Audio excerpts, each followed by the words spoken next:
Le Premier ministre Legault a salué des avancées dans le dossier de l'immigration après sa rencontre hier avec le Premier ministre Trudeau à Québec. Malgré l'offre de 750 millions de dollars d'Ottawa à Québec pour compenser les coûts encourus pour l'accueil des demandeurs d'asile, le Premier ministre Legault soutient qu'il reste beaucoup de travail à faire. François Legault demande à Ottawa de convenir d'objectifs chiffrés. Il a notamment exigé que le Canada diminue de 50% d'ici un an le nombre de demandeurs d'asile qui arrivent au pays. On a obtenu certaines avancées, mais il y a encore beaucoup de travail à faire. Le gouvernement fédéral s'engage à réduire de façon, là j'utilise ces mots, de façon significative le nombre de résidents non permanents à court terme. Donc, on salue cet objectif, mais malheureusement, il n'y a pas de chiffre. Je retrouve la ministre de l'Immigration du Québec, Christine Fréchette. Bonsoir, Madame la ministre. Oui, bonsoir. Alors, Ottawa a accepté plusieurs de vos demandes, mais pas d'objectif précis pour réduire de 50% d'ici un an le nombre de demandeurs d'asile qui arrivent au Québec. À quel point cette cible est importante pour votre gouvernement? Bien, c'est très important. On a besoin non seulement des engagements de principe de la part du gouvernement fédéral, mais également des cibles chiffrées et des échéanciers serrés, parce que la situation est urgente. Il faut absolument changer la donne au Québec parce que là, on a un trop grand nombre de demandeurs d'asile pour notre capacité d'accueil. Ça fait déjà plus d'un an qu'on le dit, plus d'un an qu'on soulève l'importance d'aller de l'avant avec une mécanique de répartition des demandeurs d'asile à l'échelle du Canada, avec la nécessité de réduire aussi le nombre d'immigrants temporaires au Québec parce que sous plusieurs angles, en fait, la situation est devenue intenable, que ce soit au niveau du logement. Il faut voir que l'ensemble de ces personnes, la très grande majorité, recherchent des logements abordables. Or, ils ne s'en trouvent plus en grand nombre, que ce soit dans le Grand Montréal ou même dans l'ensemble des régions du Québec. La situation est très, très serrée du côté de l'habitation. Aussi, au niveau budgétaire, ça crée un poids important. Prenons par exemple l'aide sociale. Au Québec, on a maintenant 30% des prestataires de l'aide sociale qui sont des demandeurs d'asile. Ça génère des coûts considérables. On estime que ça va atteindre 1 demi-milliard en 2024 seulement pour l'aide sociale.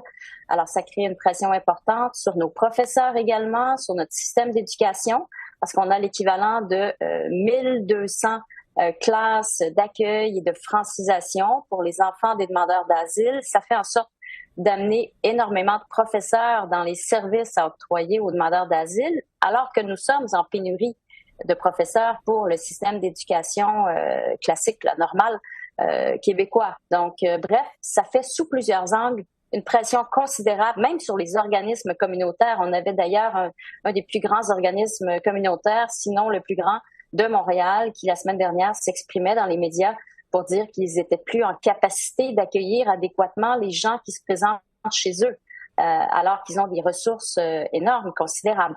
Donc, bref, sous tous les angles, la situation est arrivée à un point critique et il faut faire en sorte que les demandeurs d'asile soient davantage répartis parce que lorsqu'on regarde les totaux, eh bien, le Québec et l'Ontario actuellement assument 89% de l'accueil des demandeurs d'asile au Canada. C'est trop pour deux seules provinces. Il faut que ce soit réparti davantage, cette pression. Et même chose du côté des travailleurs étrangers temporaires. Il faut encore là réduire le nombre de personnes. Il y avait une croissance très, très importante au cours des dernières années, particulièrement les 2 dernières années. Bon, parlons donc de cibles. Le premier ministre Trudeau dit qu'avant de fixer des cibles, il a besoin de voir votre plan. Il a besoin de voir que votre gouvernement ajuste ses cibles.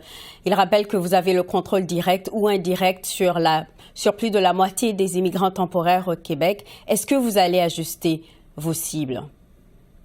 Bon, je ne vois pas d'une part en termes de plan pour réduire les demandeurs d'asile en quoi le gouvernement fédéral a besoin de voir un plan du Québec.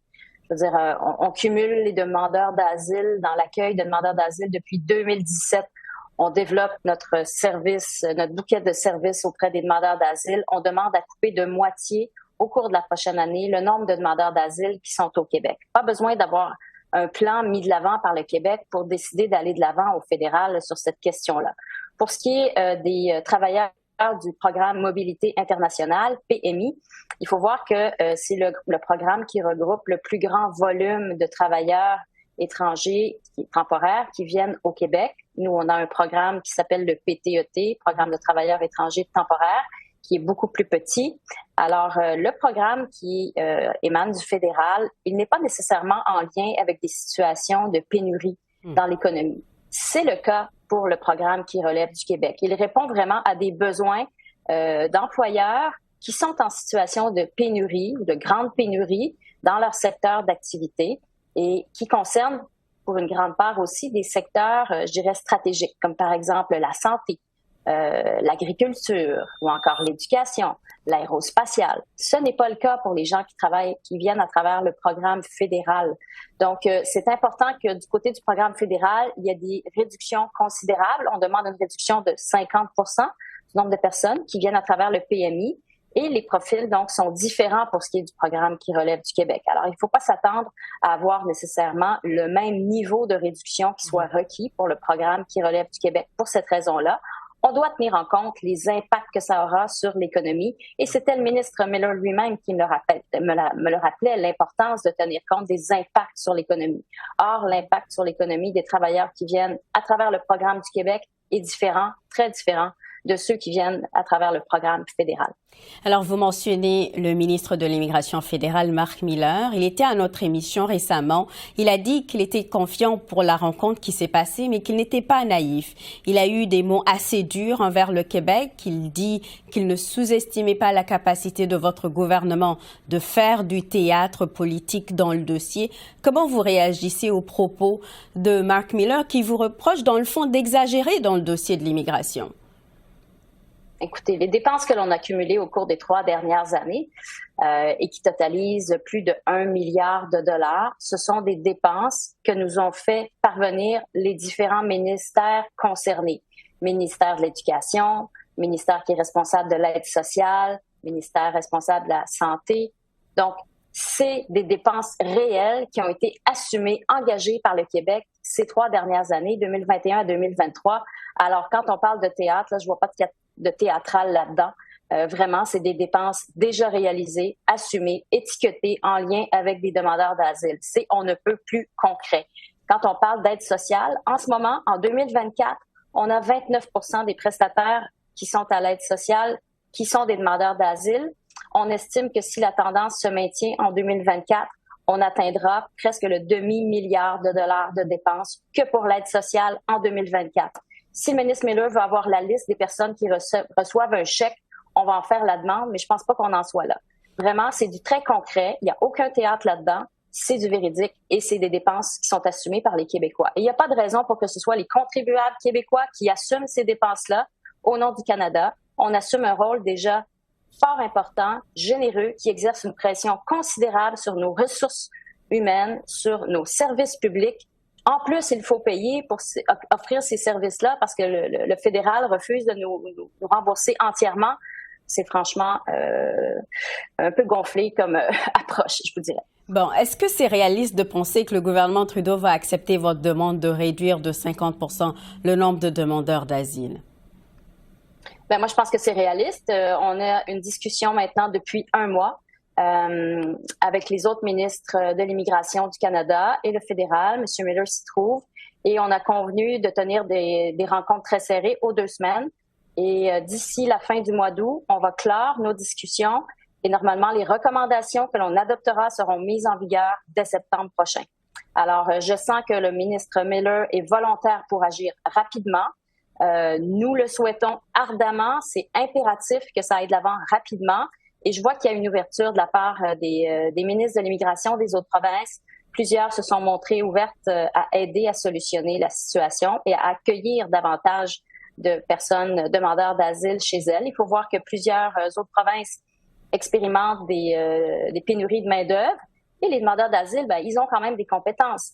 Donc, ils peuvent intégrer le marché du travail dans la mesure où ils ont un permis de travail qui leur est délivré. On demande d'ailleurs au fédéral d'accélérer l'émission des permis de travail et ça a été accepté. Là, ils ont convenu de faire ça dans un délai de 30 jours à partir d'octobre prochain. C'est une bonne nouvelle en soi. Ça va aider à l'intégration dans le marché du travail et à la réduction des coûts en termes d'aide sociale, bien entendu. Donc, moi, je suis confiante qu'à la fin du mois d'août, là, on va avoir convenu d'une entente avec les autres ministres de l'Immigration du Canada et que le fédéral sera au rendez-vous pour mettre ça en œuvre dès l'automne. Alors, vous venez juste de mentionner le délai de traitement. Le fédéral propose une réduction du délai de traitement des demandeurs d'asile, soit de traiter 20% des cas en moins de 9 mois. Actuellement, l'attente est bien plus longue. Elle peut être de 18 à 20 mois. Quel impact est-ce que ça va avoir réellement sur le terrain? C'est majeur parce que si le fédéral réduit de manière significative les délais d'attente, et je pense que 6 mois, ce serait un délai respectable, eh bien, ça va permettre, d'une part, de statuer sur l'acceptabilité des demandes d'asile que reçoit le fédéral, parce que tout le temps de l'étude des dossiers, qui dure actuellement 1 an et demi, les gens ne savent pas s'ils seront reconnus comme demandeurs d'asile ou pas. Or, s'ils sont déboutés, s'ils sont refusés, ils doivent quitter le territoire canadien. Donc, à partir du moment où ils quittent le territoire canadien, s'ils obtiennent leur réponse en dedans de 6 mois, eh bien, c'est sûr que ça va réduire la pression sur le Québec au niveau des différents services qu'on offre aux personnes qui sont en attente de leur réponse à titre de demandeur d'asile.